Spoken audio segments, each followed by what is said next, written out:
Welcome back to Wake Surfology. This is episode 15. These are your two co-hosts, Jake and Dylan, and I'll be the star for today, JB ONeill. Yeah, sorry, Jake. Thanks for coming on, JB, second guest. So it's going to be fun talking to you about wakeboarding, wake surfing, and just kind of your career in wakeboarding. All right. Well, I don't know much about wake surfing, except for the few times I go with y'all or just kind of ride around with my friends and stuff. So we'll see how it goes.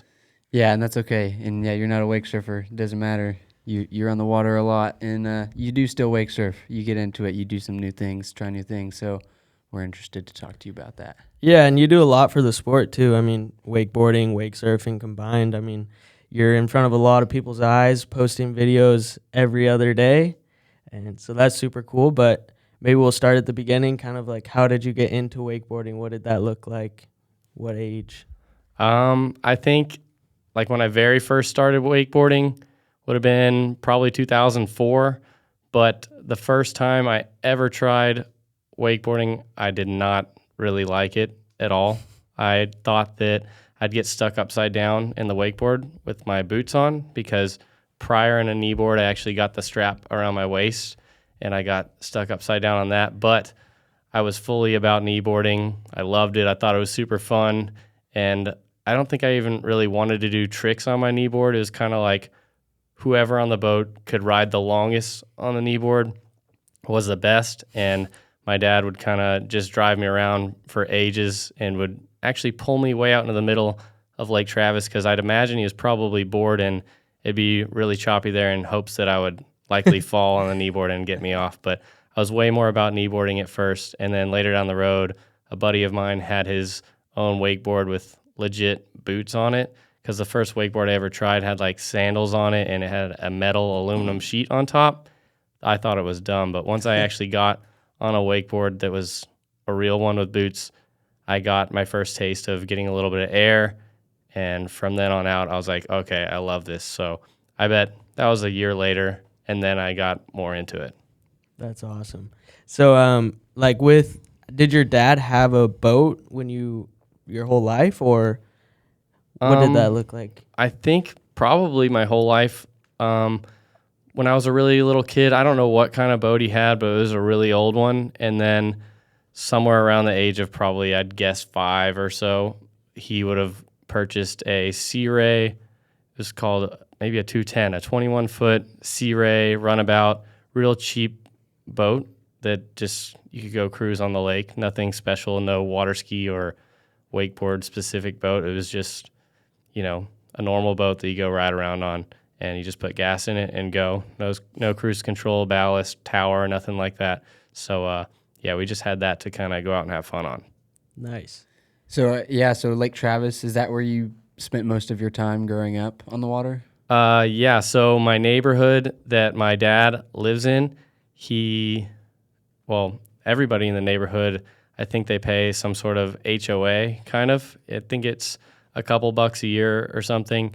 And then it's been around forever. I think he got his house for $80,000 or so a long time ago. And you basically pay this small amount every year and you get access to the lake. So that neighborhood has like their own like key pin that they just type in and the gate opens and then you can go down to the dock. And there's a boat ramp. But the boat ramp's dried up right now just because the lake's so low. I could be wrong about the HOA price, but I think it's like a pretty cheap one. Nice. So you started wakeboarding, and right away, did you want to compete, or what was your idea? Was it just for fun, or what were you thinking? It was just for fun.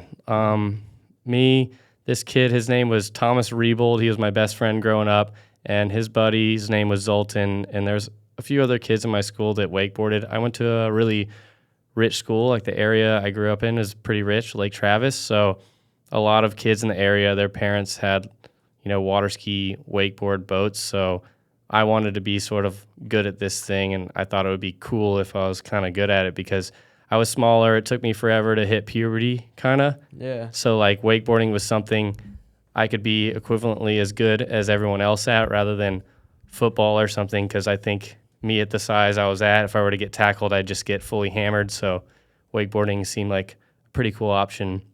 I skateboarded a bit before that as well. So nice.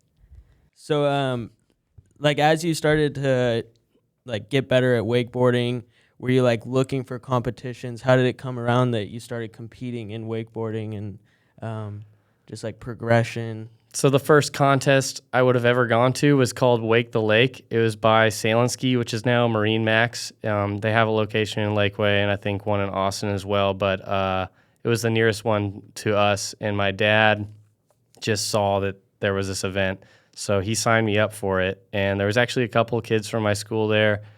And yeah, I just went to it. He entered me in the intermediate division. And I don't know, I just went there and some other kids could ask me they asked me what I could do. And I said, I can do a backflip. And I mean, I maybe had landed that once ever. And they were like, well, is that like a tantrum or what is that? Because I didn't know any trick names or anything. I wasn't subscribed to Wakeboarding Mag or Alliance Wake Mag or any sort of magazines. I just knew that I was doing a backflip on my wakeboard. And I went and rode in this contest. And I actually got sponsored by O'Brien at the very first contest I ever went to. But I also looked like I was the age of 9. I said earlier, it took me forever to hit puberty. So somehow I got lucky, and this dude, Justin Kiefer, decided to start flowing me O'Brien wakeboards super early on, the first event I ever went to. So I don't think I won the event, the first one, or maybe I got second or something. But yeah, I was off to a really good start, I think. Did you have like any goals or like ideas that you would be maybe getting sponsors or anything like that when you were doing this, first getting into it? No, I had zero goals. This was just like a have fun thing. But once this happened and this guy actually sent me an O'Brien wakeboard, I was thinking in my head, well, if I'm going to get a free wakeboard or someone's going to sponsor me, maybe I should actually be, pretty good at this, or at least for my age, because I don't think I was actually that good for my age at the time. I just think I looked young. There you go. Yeah. Nice. And so you got your first sponsor. Like how much were you riding a week? Like were you riding a lot? From there, did you start practicing a lot? Or I didn't really wakeboard that much just because my dad, his job was cleaning pools, so he had to work every single day. So, at school, all I would think about is, oh man, I really want to go wakeboard. Maybe I could learn something new this weekend. So on the weekends, I just go hammer out and try whatever I possibly could. And I feel like I got quite a lot of concussions back then because I would try things way out of my league just because I couldn't go ride every single day and pace myself and work my way up. I would just go out on the weekends and get fully hammered trying, a flip I shouldn't do or something like that. So weekends only at the start, and then maybe later down the road, we'd ride a little bit more. Nice. And so you loved wakeboarding, like you fell in love with it right away? Or what did that look like? Were you super passionate about it? Like I said earlier, I thought it was dumb at first, but once I got a solid taste of what it was really like, then I loved it, like for sure. And once I had this O'Brien sponsorship thing, I was like, oh man, this is very cool. I'd go on YouTube and try and look up videos, but back then we had dial-up internet, so there'd be like one wakeboarding video on YouTube. It was called Hyperlight Wakeboarding Rocks or something.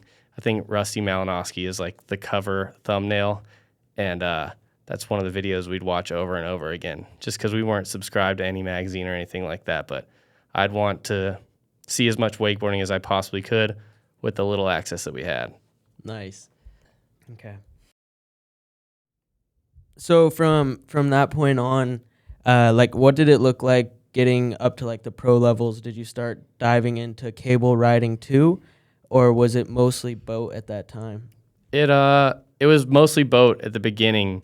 I didn't really like cable at all. There wasn't any cables near my house in Austin, but yeah, we were just trying to ride a lot, and there was no credentials you needed to ride in pro. You could just go sign up. Yeah. So I would sign up in junior pro because I was under 18, and to be able to ride more and get behind wake boats, we didn't necessarily have a wake boat at first, but we'd go down the road to Sail and Ski, test out a Nautique 210, and go down the road to Ski Dock and test out a Taiga, and go down the road to whatever, Texas Malibu, Boat Town for Mastercraft, whatever boat dealerships are around, and we'd we'd test the boat, and to test the boat didn't cost anything. So we just, ping pong around through boat dealerships and try all these different boats until finally my dad kind of found this super good deal on a old Supra that he got for a banger deal. So traded in,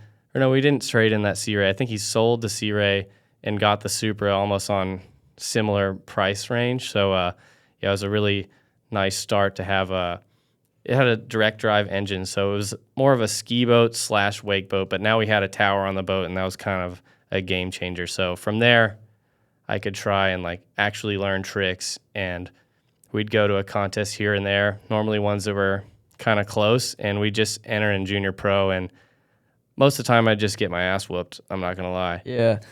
So you would go around to all the different dealerships just to get ride time and ride behind the good boats? Yeah, for sure. And also, Billy Garcia was the local guy that did wakeboard coaching on Lake Austin. So I'd go out on his boat, and pretty much I'd just take kids' boards off the racks, put them down, spray shaving cream in their boots so they could get their feet in there, and hook up their rope and change the line links in exchange for maybe one set a day behind, I think he had a Malibu at the time, but yeah, so I just help out as much as I can in exchange for a set. So I'd ride with him quite often as well. So he was definitely a huge help. Nice. So I know you've mentioned a couple names. Are any of these people, or is there anyone that has been a good mentor for you, going through any of this? I think from the early stages of my wakeboarding, I think for sure my dad, or just my parents, my mom and my dad, and Billy Garcia, I would have rode with him the most just because I couldn't ride on weekends because my dad would work. And this guy, Mitch Bergsma, we used to ride together a lot. So, I mean, mainly these people. And I was saying earlier, we only had dial-up internet, no wakeboarding magazine. So I didn't know about any other big-name pros. These guys were kind of my heroes at the time. So, yeah, it was just kind of like the Austin local pros, and they really helped me out in building my way up. And do you think if you didn't have these guys around, if you didn't know who they were or whatever, just never got connected, do you think you'd be doing kind of what you're doing now, even if you still learned how to wakeboard initially? It's a tough question. I don't really know. I mean, what I'm doing now is mainly just making YouTube videos and wakeboarding and wake surfing and doing water sports for fun. And ever since back then, I had been making videos with all my friends at school, just of us riding dirt bikes, BMX bikes, skateboards, wakeboards, whatever. So I think I might have ended up in the sort of the same area of video making and having fun doing the things I like to do. I don't know if it would necessarily be wakeboarding or not, but I think without these people, I probably wouldn't necessarily have gone as far in wakeboarding, but I might have been just doing something video related. There you go. Makes sense. Nice. So from there, how did you get into the pros, and what did the pro competitions look like? How long were you competing at the top level? So I would never say I was or I guess I would be competing at the top level, but I would just go ride in a contest, a pro wakeboard tour stop, say it came through Dallas or something. I would go to that event, and maybe I'd make it through a couple rounds and then get knocked out, or sometimes I'd get knocked out first round, but I never really did the contest thing super well. It's once I kind of figured out, hey, let's film a banger trick or whatever, and then just start stacking all these clips into making more of a banger video part, that's when people started to take more notice. Because if you can put together a solid video that kind of impresses people, I think it travels around the internet pretty quick, and that's how I personally made my name get a bit bigger. But for the most part, with contests and things like that, I would go to them, but man, I would get my ass handed to a lot. I mean, my very first WWA event I ever went to, I didn't know who any of the riders were, never heard of any of their names, and I thought I stood a solid chance. I think I had Jimmy LaRich in my heat, so in junior pro back then, he was the top guy. Yeah. I didn't know who he was, and I thought, I'll whoop this guy. And then, boom, he just handed it to me. No chance. So yeah. So you've been in the industry a lot longer than us for sure, but you're talking about videos and like stacking clips. How was it different back when you first started and compared to now where So back then, like I would try and make a video and I'd have sort of a goal. I'd write a list of tricks that I wanted to land behind the boat or something. So I'd go and try and make sure I could do a 9 or 2 different 9s in a video. Or I used to do this trick. It's called a big worm 7, which is kind of a kooky trick, but it was very difficult to do. And I at that time, these tricks were pretty hard to do, but nowadays everyone can do every trick. Yeah. And everyone can do tricks way better than I would have been doing in those videos. But I think now to stack a clip, it's pretty important to maybe try and be more creative and do things like winching, find winch spots that no one else has hit, so you can hit giant gaps or things that just look impressive. Because if you just go wakeboarding and do one more 180 than everyone else, I don't think it's really that appealing, and no one really cares. You just look like a tech machine, But if you go and send big gaps or go winching or whatever, build a special obstacle at the cable park or build an obstacle to tow behind the boat that no one else is doing, it really stands out. Because there's a lot of guys doing 1080s or multiple 1080s, multiple flips with 720s in them. And how are you going to separate yourself from those guys if there's 15 other guys doing this? Right. Yeah, that's a good point. So I think now, if I were going to go and build up a video to make it the best I possibly could, I would just try and be more creative than everyone else. Do you think that those videos are as important now as they were back then? Like, how important was it to get a really good video for the year? I think it's still insanely important. There's only a couple guys doing that now. Like Graham Burris is doing it. I'm not personally doing it because I'm pumping out a YouTube video every 2 days, but Graham will make sure that he spends a lot of time on each individual trick of his video that he's putting out, and he makes sure to make a better video than anyone else in the industry. So his video stands out, and that video can stand the test of time because people will go Google it or YouTube it and rewatch it over and over again. Whereas if you just make a dinky little video, people will watch it and then it flies by the feed and they forget about it forever. So if you work hard and stack up solid tricks, be creative and different than everyone else, and your video can stand the test of time, then it's very, very important because people won't forget you. Yeah.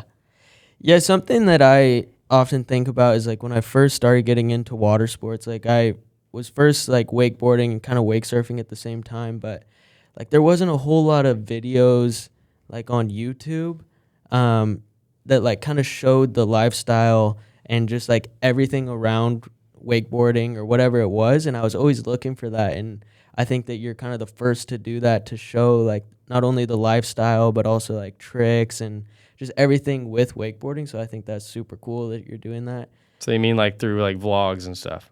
Yeah, through vlogs, and even like, I mean, there was tutorials out there too. Yeah. But like there wasn't a whole lot of videos, I feel, that were findable by like a everyday person. Like maybe you are in the industry were able to see all these videos, but like me just barely getting into it, it was hard for me to find these videos. Yeah, I see.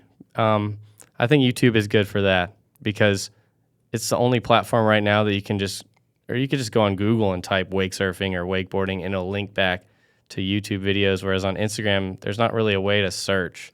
So I have been putting videos on YouTube for a long time, not just since I started vlogging, but ever since I was a kid. So I think I've had videos of wakeboarding just hanging out on YouTube since probably 05 or 06, whenever YouTube launched. That's awesome. Yeah. Is that when you started getting into YouTube? Not really. Like back then, it was just me filming me and my friends just goofing off. We'd be wakeboarding or riding dirt bikes or skating or whatever. And I honestly just wanted these videos on the internet so that I could go to school and maybe people inside of my own school would think I'm cool. I wasn't even thinking outside of my school. I just wanted to be like somewhat popular, inside of my school. I didn't care anything outside of my school at that point. So something that Dylan and I both kind of experienced going to school is, there aren't a lot of guys that are into the action sports as much as like football and baseball and stuff like that. So did you feel like I know you're saying like you wanted to be like cool and stuff, but did at any point in time you feel like maybe you didn't care about those people, or you just kind of let that thought go and it was all just for you at that point? Um, I don't know. Or say that again. Yeah, I I kind didn't of worded that really weird. say it again. But, Yeah. I was just gonna say, Oh, you're good. there's a Take cut. your time. Cut it. So yeah, I was just gonna say, like Dylan and I have felt like, yeah, like we maybe feel like outcasts compared to other people, and like I did want to seem cool to other people in my school too. But was there a time when it became just for yourself? There was definitely. I mean, it was always for myself, but I wanted people in my school to think I was cool too. Because I mean, I don't know. It's nice to be liked sometimes, Yeah. But I think before, like earlier in elementary school and middle school, like while everyone's transitioning through puberty and stuff, I would play school sports and things like that. So I was already kind of friends with, Yeah. most of the football players or whoever in my school. So I never had like someone treating me as sort of an outcast. But also as I transitioned into more skateboarding, wakeboarding kind of, I had my own crew in school. I had maybe 6 or 7 friends. Some would skate, some would wakeboard, some would ride dirt bikes. So I had like kind of an action sports crew and also some more traditional sports friends. So it kind of meshed together nicely. But there wasn't a whole lot of kids in my school wanting to, wakeboard or wake surf. They were definitely more focused on everything else. So I guess I can understand how it's a little bit outcastish, but it meshed together pretty well for me, I feel like. Yeah, I guess, I mean, yeah, that makes sense. It was probably more outcastish for me and Dylan. I mean, speak for yourself, but at least for me, I didn't necessarily enjoy the team sports as much until I was a junior in high school. But I had one more question, but I completely forgot that too. So that's cool. You're good. So like, when did you start riding cable? Was it when did the park here in Austin get made? Was it in Orlando, or where was the first time trying cable? So I actually had tried cable before. I had ridden at Texas Ski Ranch for a friend's birthday, or maybe it was even my birthday. Oh, definitely not mine because my birthday is in February. So probably a friend's birthday or something. And I didn't actually like riding cable. It kind of sucked because if you fall, you have to swim to the side and then walk back to the dock, and the tension's different. Everything's super different. So I'd go once a year thinking like, oh, this is going to be awesome. And then every time I hopped on there, I decided, well, I don't really like this. But I think in 2013 or something, the engine in my dad's boat blew up. So, wow. Shoot. so yeah, I was like, all right, well, I guess the only option now is to ride cable. And luckily at that time, BSR in Waco had just opened, and the direction of that cable favored left foot forward or regular people, whereas like TSR favored right foot forward people. So I didn't really like TSR at the time. Now I do because I'm way more well-rounded. Yeah. But so BSR went the way I favored, and as soon as I hopped on there, I started learning trick after trick after trick. And yeah, I mean, just the fact that I can go and I don't need a boat driver or anything like that, I didn't feel like I was wasting anyone else's time. I could just go and learn tricks on my own time. So BSR Cable Park is definitely where I started to like kind of fall in love with the cable side of things. Yeah. So as much as it sucked that your dad's engine blew, it might have been a blessing that you had to go and ride cable for so many hours. Yeah, definitely. I mean, I learned a lot of tricks on the cable, and then once I started riding cable a lot, I wanted to travel and go to tons of different cable parks, which I drove to a ton of them throughout America and met a ton of different people. So cable played a huge role, and I probably would have never gotten recognized without it ever. Really? Yeah. So would you say that you're better at cable or boat? I think I'm way better at cable Really? than I am boat. Yeah, for sure. That's awesome. Yeah. Follow-up question to that. Do you think you would say that you prefer cable over boat? Right now, I prefer boat over cable just because my home park that was Next Level Ride, they closed down. So the parks in Texas are decent, but they haven't really changed much in the last 5 years or so. So I don't know. I just like going on the boat and bring out 6 friends or so, and everybody is watching you while you ride, and it's a good time. And then it's the next person, and everyone watches them, and they either crash and you have a good time watching them crash, or you ride good and they have a good time watching you ride good. And I'd say for the most part, it's a good time. The other day, Dylan was out. I had a pretty bad time the other day. I had a little meltdown. Oh no! But yeah, I filmed my whole set and then came back to find out that I time lapsed my entire video. So I had a quick meltdown the other day. But for the most part, it's normally good days on the boat. Well, we can feel that because we have definitely recorded some of these and then realized we had to scrap them. Yeah, whole podcast. I'm going to restart this camera. Okay, so wanted to know, what are your first thoughts about wake surfing? Or let me change that. What were your first thoughts about wake surfing before you had done it? I mean, the first time I did wake surfing, I thought it was awesome. But like more towards the beginning of my wakeboarding kind of career, I hated this. I thought it was next level dumb. Like, not dumb, but just one boat goes down the lake and goes down the straightaway. It ruins it for everyone else. But it's like a jet ski, man. When you're doing it, it's awesome, but it ruins it for everyone else on the lake. But yeah, no, I've wake surfed more this year than I have any other year. I've probably gone 9 times this year, and I have a blast every time. I've learned quite a few new tricks. But yeah, I remember when wake surfing was first starting to kind of like pop off. No wake shapers or weird devices yet on the boat to like get a surf wave very quickly. Like back then, it was growing quick, but it was kind of limited, and I hated it. There were so many people wake surfing, and one boat would ruin the lake for everyone. But now, I definitely quite like it. I've gone with Dylan a few times. I don't think I've surfed in front of you yet, but I've got some tricks in my bag now. I got my airs.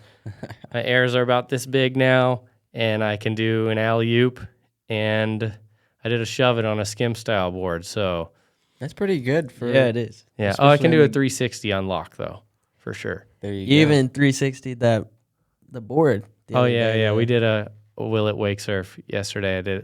I was actually better than him at it. What? He got it first. I got it second. What did you try? It was like this big. It was like a live, laugh, love sign that I Sign. found in Goodwill. It was like this wide and like maybe from me to you, maybe a little longer. But so you were coming from sports of like you did moto when you were younger too, right? My parents would never actually buy me a dirt bike, but all my friends did it, so I would kind of ride with them. I suck at riding dirt bikes, but I definitely like it more than wakeboarding, for sure. Yeah. So you would do moto, a little bit of moto, but also wakeboarding. So when you came into wake surfing, you were like, "This is super lame" because of it was slow, or Yeah. Oh, I definitely think it's slow. Yeah, Or it's for sure slow. if I'm watching someone do it, if they're not like banger at it like y'all are, man, it's like watching paint dry for me. But if y'all are good at it, then it's pretty sweet. But if take my dad for instance, Ashley Kidd came on the boat one time, I don't know, maybe 10 years ago, and she had big airs or whatever, but just the fact that there wasn't any wind hitting him and it's 110 degrees outside and he's 60 something on the boat, he's just like, "What? Why are we even out here, JB? Like, this is hot. Like, can we like go faster or something?" And I mean, he doesn't know much anything about this kind of stuff, but yeah, it's kind of hard to watch unless you're really good at it. yeah, And I think it would take like you having to try and learn something to know that something's actually hard, because I think if you just watch from the sidelines, it might look kind of easy, but honestly, I'll try and go as big as I can and jump as high as I can, and the biggest I'll go is like that. yeah. So foot. so when I see you guys going, 2-3 feet, I'm like, damn, that's pretty hard. So I have like a different kind of respect for it now, knowing how difficult some of the things are. But at first, I for sure didn't like it. But I definitely have a really good time when I'm the one doing it. I also have a good time when I'm the one sitting on a jet ski as well. Yeah. Yeah, but like I remember my first time throwing the rope and just staying in the wave. It's such a cool feeling, Like it feels good. Yeah, definitely. Definitely. Even when you're not doing anything. Yeah, It's for just sure. different. Especially when you first start, because it's just feels like you shouldn't be able to do it. You're just sitting in the wave. It's cool. And then now learning that on the foil is like the new feeling, which Yeah. is like, I think that's like the ultimate. Yeah. Yeah. And Foiling is fun. foiling is even more boring to watch unless you're watching like Noah or something. But I carbs. think I enjoy foiling more than all of it. Yeah, Jake and I were talking about that too with like foiling. It's kind of like relearning something. Like you don't Yeah. have all the information. Like you know that feeling when you first start doing something when you like aren't very like comfortable and like there's so much going on. It's like that feeling is there for that. And it's cool too because I can't teach you anything and you can't teach me anything on it because we don't even, like, we can do it, but we Yeah. don't even know what we're even doing to make it happen. I feel like I couldn't just tell somebody how to foil better, even Yeah. though I might be better at it than they are. Right. But I learn every single time I foil, but I don't know why I'm getting better at it. Yeah. It's like some crazy science. Well, I think that's you mentioned how like none of us know how to do it. I think that's one reason why it makes it so fun too, is because it's not something that any of us know how to do. So it's more of a challenge, which Yeah. it's different when it's like it's different when you're trying to do like a really hard trick, something that you kind of always do, as opposed to relearning something new with other people. It's really fun. I think I like it too because y'all aren't very good at it yet either. So then we're all on like an even playing Yeah. field. It's like wakeboarding way back in the day. Say in 2004, it would be achievable to be the best ever. True. And now if you're starting from the ground up now to be as good as say Corey Tunison or someone banging out 1080s every time, it's not. That's going to take you a long time to get there. But if you're battling it out with people on a sport that's new, you don't have to, there's not that high of an expectation, except for Noah, because he's like 20 years ahead of everyone. Yeah. Yeah, that is a good point because, like you said, everybody's kind of starting at the same spot. So, yeah, that does make it more fun too. I think wake surfing is even getting almost unachievable, some of the things. Like,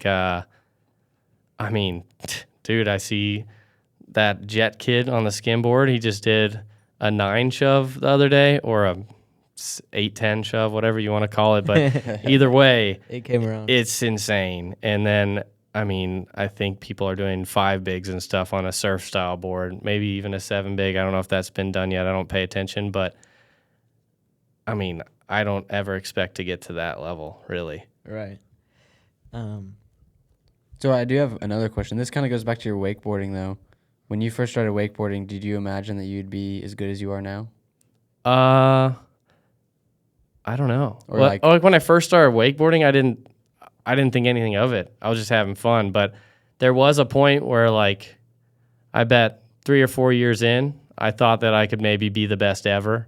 And then maybe after a minute, I realized, okay, maybe this isn't that achievable unless I have the budget for the best boat and lots and lots and lots of hours behind the boat. Because these kids nowadays, they're taking 3 sets a day on a supercharged boat with thousands of extra pounds of weight in the boat. And that's a lot of money. And if I put that amount of money into it, I would be going negative every month, like easily negative every month. But I've kind of found the balance where I try and have fun. I try and do tricks that I think are cool, and I try and bring new people into the sport. So that's kind of where I'm trying to be, So I definitely thought that, like, maybe after a couple of years, I thought that I would be at the level I'm at now, but I do not think that I will be the best in the world. No. That's okay. Yeah. That's why we're doing other things that are really cool and, Yeah. and helping the sport in other ways too. Yeah, but I think showing people that it's fun is very important, and showing them that maybe it's not all about trying to get sponsored or something. Just going out and having a good time with friends, or going out and having a good time with families, or having a good time with family and just getting on the water, I think is most important, kind of. Yeah, that's the most fun is honestly just being out with friends, hanging out. And we've seen both sides of it, of people that are really trying to push it and just that's all they're focused on is it's not even about the lake anymore. It's just about getting better at whether it's wakeboarding, wake surfing, whatever it is. Yeah, for sure. I mean, I definitely have a good time when I go out with my friends on the boat. It's super awesome, and making memories with people like that is very cool. And a lot of times when I go to Orlando, in Orlando, everyone's training to be the best. So it's kind of dumbed down there, or like I don't know if that's the right expression, but if someone goes out and bangs out a double flip, people in the boat are just like, Yeah. sick, dude. And like if someone on my boat goes out and does a back roll, and it might be just their first ever back roll, everyone in the boat goes nuts because it's not like the feeling of, I don't know, that feeling isn't so worn out yet. They've seen a billion double flips, and everyone who comes out on my boat, that might be one of the first flips they've ever seen. So this is a whole different kind of group of people. It's not like I'm just riding with pros or something. I'm just riding with whoever wants to come out. So yeah, I really enjoy that. Yeah, that reminds me of every year I go to Lake Powell with Hannah's family, and her uncle's pretty good at wakeboarding. He can do like a back roll, and like every time he does that, everybody's so stoked. Yeah. Like Hannah's little brother will bring friends, and they'll all be so blown away. Like he'll throw the trick, and everybody will just like look around, so surprised. And yeah, it's a good point. It's very true. I mean, it's good to, even wake surfing on my boat is cool. I mean, you were on the boat the other day. My girlfriend landed a 360, and I was hyped. I mean, it took her a lot of tries, and she finally did it, and we were so stoked, you know. And I feel like if you're just training every day, you don't get that same kind of stoke for the person because you're just seeing the same tricks over and over again. So, yeah, I think it's super cool just riding with normal people, not just pro level. Yeah. So how did you kind of get started into YouTube? Why did you start doing it? What was your idea behind starting doing YouTube videos? So David O.C. was sort of the first wakeboard YouTuber.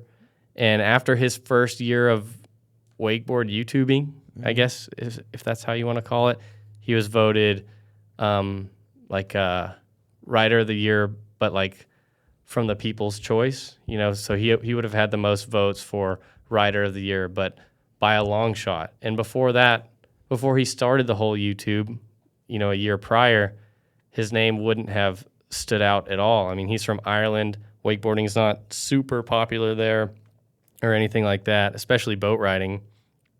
So, he went from almost zero to hero in 1 year. So I was like, well, dang, if I already like making videos, I already like wakeboarding, both on the boat and the cable. So let's just go crank out a bunch of videos, and maybe we can achieve that goal. And the first year I didn't achieve it, but the second year I did. So, I was very, very hyped on that. And the YouTube platform is, in my opinion, the most powerful platform to have. On social media? Yeah. Yeah. If somebody was looking to get into doing something like that, what would be like your main piece of advice for them? My advice would be don't do YouTube for wakeboarding. To compete with you? No, I don't care if you want to. I just like, if you're going to get into it and think that you're going to make a whole lot of money off YouTube doing it for wakeboarding or wake surfing, probably not going to make a whole lot because the niche isn't that big. But if you're trying to do it to maybe get exposure for sponsors and things like that, then I think that will, that will pay off for sure. But if you're just trying to solely do it for YouTube money only, I think pick something like cars or campers. He has one going pretty solid, camper videos on his YouTube channel if you want to check those out. But I think this is a much larger niche, so you can actually grow way bigger. But I think there's kind of a cap on wakeboarding, wake surfing, water sports. So my advice would be don't do water sports. But if you're trying to appeal to a sponsor or something like that, for sure. Or if you're just trying to get more people into the sport, for sure. But if you're doing it for YouTube money, maybe not the best idea. Yeah. Yeah, but the thing is I feel like you've grown the sport more than anybody has. Like I wouldn't say more than anybody has, but I'd say that I've grown it quite a bit, especially for someone new coming into the sport, because they'll just get on Google and they'll Google wakeboarding or they'll Google wake surfing. Or for instance, the other day we did this thing for ski dock where they bring out like first responders and military and stuff like that. One of the guys, he just Googled Lake Austin and my video popped up and he already knew my dog. Like whenever he showed up, he's like, oh, I know that dog. Yeah. And so, yeah, just the power of Google and YouTube. I mean, Google owns YouTube. So when someone just searches something on Google, those videos pop up before pretty much anything. So if they're trying to get into the sport, my videos are likely going to be some of the first ones that pop up. Mine, Sean Murray's, maybe a couple year wake surf ones, a couple Ashley Kidd wake surf ones. But I think, yeah, it's super powerful, especially with Google being involved. Yeah, and we went to the lake. I've been with you 2 times within the last week, and both times people have came up and said they knew you from YouTube. Yeah, the jet skiers. Both times Yeah, jet they skiers. were jet skiers. Oh, and the guy on the boat ramp yesterday. That was 2 times yesterday Okay, with the yeah. jet ski. I don't know what it is. Maybe jet skiers love me. I'm not sure. Well, But- like that's super powerful for like sponsors and for even just growing the sport itself, because like you're appealing to not only people in wakeboarding and not only in wake surfing, you're appealing to more people that are outside of the sport. It kind of goes along the lines of what you're saying about when you see in Orlando people throwing double backflips compared to people just doing a back roll on your boat. Yeah, I think on the YouTube channel as well, I try to make it relatable. Mm-hmm. I ride stock ballast. I don't add a bunch of extra weight or anything like that, so my wake isn't some sort of godly wake that no one else can have. I have the standard engine. It's not supercharged, so I feel like a lot of the things that we do behind my boat, other people will be able to achieve that at some point, whereas when they're training super hard in Orlando, it might be unachievable, so it's hard for them to relate to that. So I think that's why they kind of stick around and watch the channel and things like that, but Yeah. I don't know if I even answer that question even No, closely you're right, good. but yeah. It wasn't really a question. It's more of a Yeah. statement. Like, okay, I got a question. Okay. So what do you think wake surfing has done for the wake community? Oh, I think wake surfing sells boats Yeah. for sure. And it's nice because you don't just get hammered and then you want to quit. If you go wakeboarding, you love it, but then as soon as one time, a lot of people are like, okay, I don't want nothing to do with that anymore, and they hit too hard, But wake surfing, you can go out, and I'm probably not supposed to say this, but a lot of people want to go wake surf, and they'll hammer down a beer while they're doing it or something. I mean, it's a fun time. It's semi kind of easy to do at the beginning, so you can do it, and you don't need to, I don't know, have a lot of skill to just do the beginning portion of it. Right. So a lot of people can get into it easily and not be worried of getting hurt or things like that. And then there's also still room to excel and do things that are difficult, like shove-its, big spins, big airs, big bottom turns like you guys do. So that part would be the difficult part that takes time to get to, but there's also the easy part where everyone can just chill. As you're saying, the feeling of just coasting there with no rope is a really awesome feeling. So, yeah, I mean, it's just overall easier to get into. It's a way more chill vibe, and everybody is right there close to the surfer in the boat. And I don't know, it's really attractive to everybody, and everyone wants to do it. If you're inland, a lot of people think they're surfers. They think they're a surfer because they went to the ocean and surfed some wash on a big board once, and now they can actually do some surfing behind a boat inland and have this image of them being a surfer, or whatever. Yeah. And people are just stoked on it. So they want to surf, they want to buy a boat, and I mean, it sells. Right. Yeah, something I think is really cool about wake surfing is like you could be 5 years old or you could be 80 and still be doing it. Oh, for sure. It reminds me a little bit of golf where like people get super into it because they can get better. Like there's a path to get better, and it doesn't hurt either. Like there's no pain. For sure. I just taught my dad how to wake surf for the first time the other day. He's 70 years old. He has a knee replacement as of a couple years ago. And then earlier this year, he had his labrum reconstructed in his shoulder. And he got up and he wake surfed on like that giant hyperlight landlocked board. And I mean, he got up on like the second or third try at 70 years old. So if any of you guys are watching this and you're old as dust, you could probably wake surf. No excuses for anyone else out there. Yeah. And if you still want to do cool tricks, you can. Right. Yeah. So if you were to pick a wake surfer that you know of, who would be your favorite one and why? You boys are my favorite because I know you guys. Aside from You us. go huge. You're pretty tech. I like that. Ashley Kidd's got probably the best style out of all of y'all, and she's a chick. That's pretty dope. But I don't really go watch wake surfing often, but yeah. Oh, that one dude, he rides for Hyperlight, Joey something. Oh yeah. He surfs backside. I see him pop up on Instagram. I sent him a message to come surf one time. He hasn't came yet, but if you're watching this, you need to come out. This dude, he goes big and he has like that super surf style. So him and Ashley kind of have that surf style going on. Nice. So I guess those two and my two homies right here. Appreciate that. It's cool that you appreciate the surf style too. Yeah.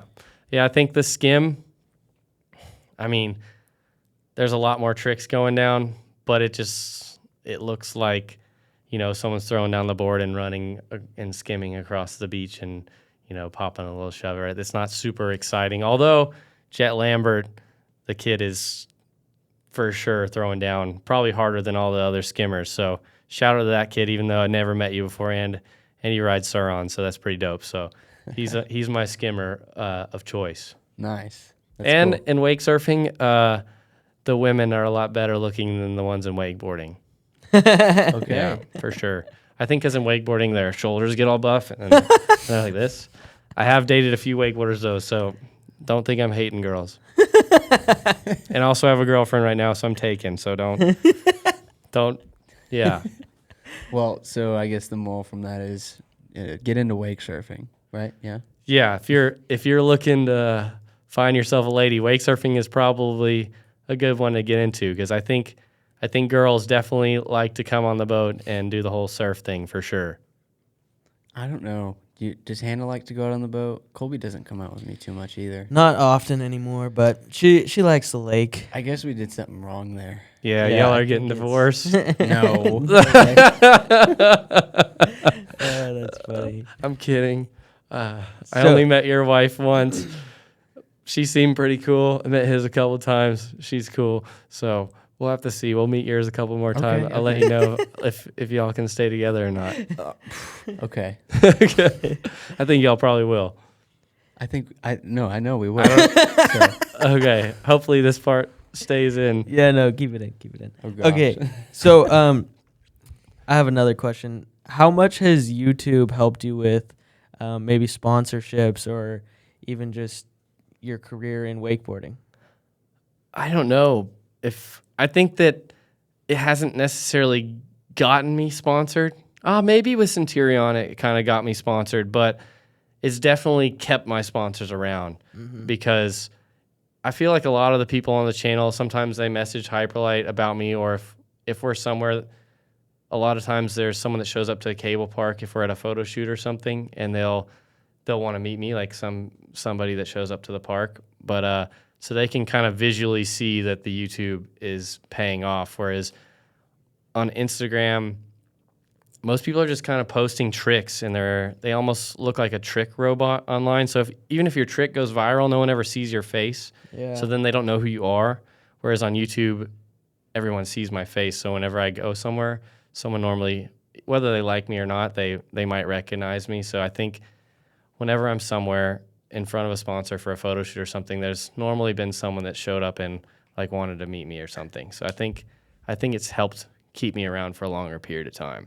Yeah, and like you've done so much for the sport because so many people are seeing you. Like you're honestly probably getting way more eyes than any magazine is these days, and any sort of like other publications. Like you're getting so many views, and you're being seen by so many people. Yeah, I think that's definitely the goal, to get as many eyes on it as I can. And hopefully that helps my sponsors out. I mean, I definitely know it's selling boats, and I definitely see people tagging me who are buying my board. So, yeah, I mean, people in the comments, they clearly say that sometimes. So I hope I'm helping my sponsors as well as growing the sport. I mean, it seems like it from what I've seen.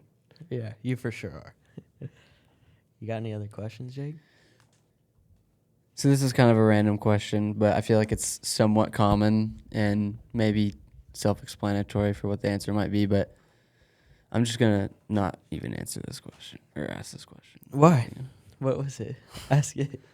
I know. I'll go ahead and ask it. I just think it's a stupid question, but so yeah, I was just going to ask you between wakeboarding and wake surfing, what do you think is more difficult and why? I think that the very first time getting up, wakeboarding is easier because I don't know what it is about people, but they just, when they're laying on their back trying to get their feet on the wake surfer to get it to like flip up onto their feet, I feel like people just want to like drown and let their head go underwater and breathe underwater. So like at wakeboarding, that it's actually attached to their feet. I think getting up for the first time is easier on the wakeboard, but I think maybe like doing difficult tricks. Actually, they're both difficult. Just one has more consequence. I think wakeboarding, if you get hammered, it sucks. And wake surfing, if you get hammered, nothing happens unless you get like cut by your fin or something. So, and also, you know, doing an air 360 on a wake surfboard is probably a lot harder than doing a 360 on a wakeboard. But, you know, on a wakeboard, you can excel up to 1080 or even 1260 or something. So they're both difficult. I just think wakeboarding has way more consequence if you slip up. Yeah. Yeah, that makes sense. I've definitely gotten hurt quite a bit wakeboarding, and I've wake surfed more, and I haven't hardly ever gotten hurt.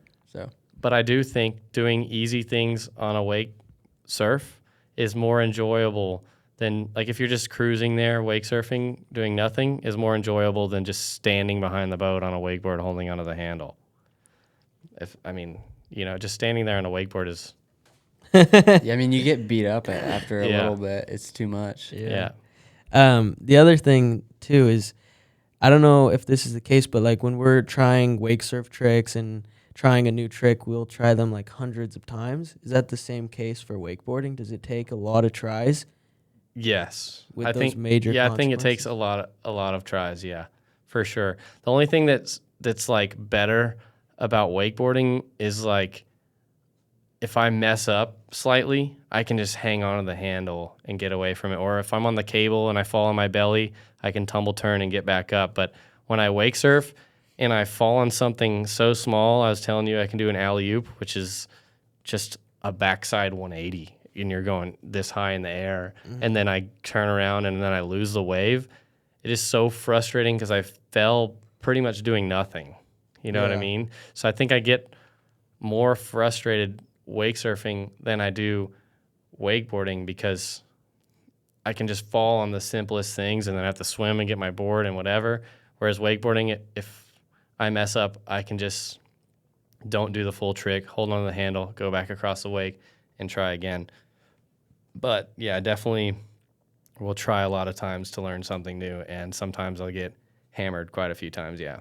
Nice. So when you have like one trick that you're practicing, let's say it's maybe not the hardest trick for you to learn or whatever, but by the time you finally learn that trick, do you think that you fall a lot less on it, maybe compared to like if you were to learn a trick behind the boat wake surfing?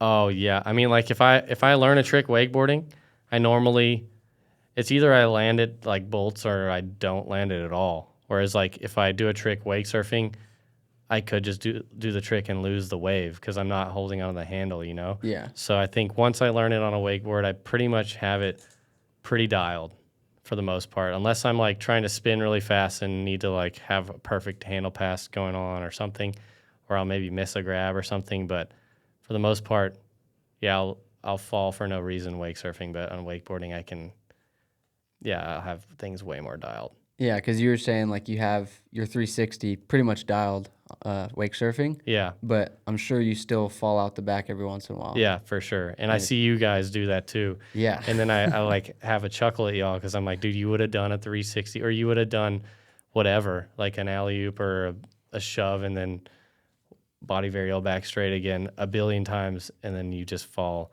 on something for no reason. It's kind of crazy. It's funny. Yeah. It is. Yeah. Anything else?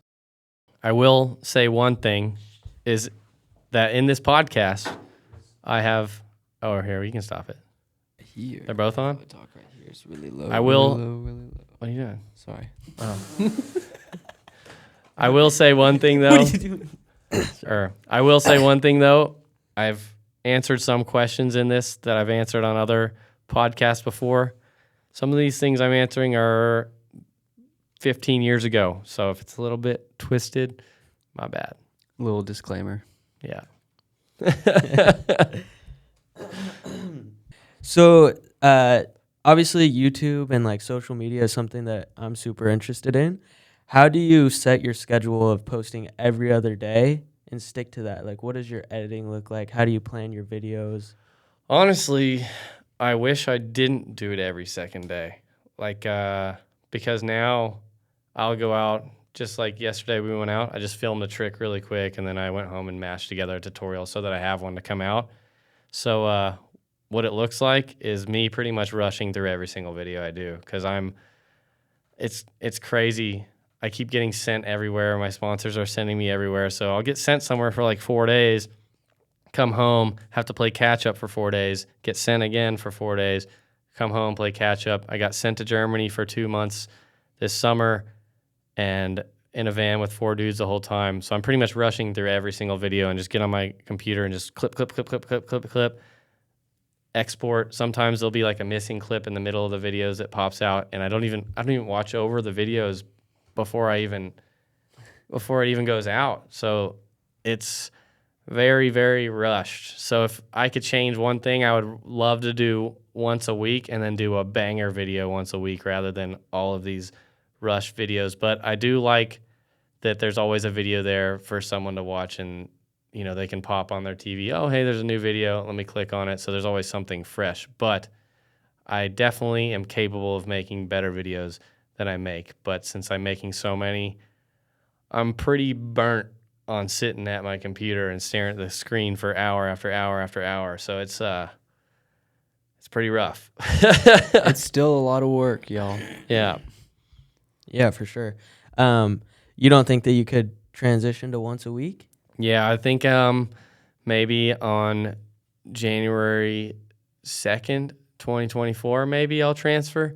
But if like I would like my sponsors to want to like kind of renew me, you know. So if I kind of sign on January 1, I hope none of y'all watch this far into the video, but then maybe I can tame it down a bit and put out more like banger videos rather than a bunch of mediocre ones. Or maybe you guys would like that if you are watching this. But yeah, let me know what y'all think. More banger ones or a bunch of mediocre ones, up to you.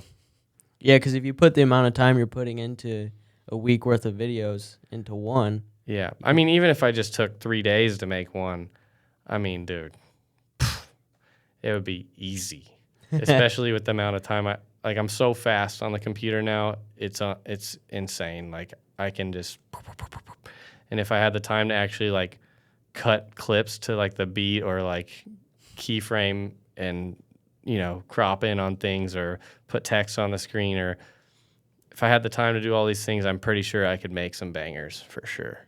Yeah. That's really cool. Yeah. If you were watching your videos like as a viewer, what would you prefer to see? Would you rather see lots more content that you could watch more often, or would you want to see cooler stuff? I mean, there's only one channel that I've ever watched that did like regular videos that fast, is like a BMX channel called Scotty Cranmer. So I was watching his videos every single day, and then the dude actually got paralyzed. So now he's back and riding, but he doesn't make videos on that schedule anymore. Obviously, it's understandable. But yeah, his level of riding, obviously, I mean, he can barely pedal on the bike. He can just kind of sit on it and slowly pedal, and I think he's gotten air like this much so far. So that's the only channel I was watching. So unfortunately for him, but and unfortunately for me because I don't get to watch it every single day. He had one coming out every single day, so I really enjoyed that. But I don't know, Danny Duncan or Whistling Diesel, these two guys, they put out a video here and there. Like, I think Danny tries to do one once a week, kind of, and the Whistling Diesel guy just does whatever he wants. And I love these dudes. I mean, whatever their personality is, it's a bit out of control. And I think I like that. So, and then when they put the videos together, it's all sorts of madness. And I think since they have the time to collect all this footage over a longer period of time, and it's all condensed in this one sort of little masterpiece every week or so, I quite like that a lot. But I also liked the BMX thing. But on BMX, you can just stand on land and walk over to every single obstacle. On the boat, you can't just stand next to the guy. If he falls, he can pick up his bike or pick up his skateboard and go. You have to wait for the boat to come back, or you have to walk back to the dock at the cable park. So it's a much longer process. So I don't know what I like, but I like them both. I think it sounded like you like the one a week deal. Yeah, you get more out of it. I quite like it. Yeah, but I am waiting for that. Okay. Is the problem. Okay. Yeah.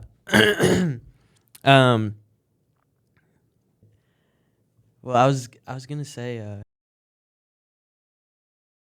I feel like you are kind of similar to like Danny Duncan and Whistling Diesel if you didn't have a filter on.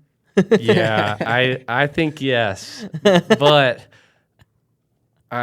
one day when I'm like a little too old, and if my sponsors all decide to fire me, please don't do that, by the way, but I will express myself a little bit more than I do, because I definitely filter myself a lot on the internet. For sure, you're not getting a 100% me. I don't think. I think you're getting a much tamed down version.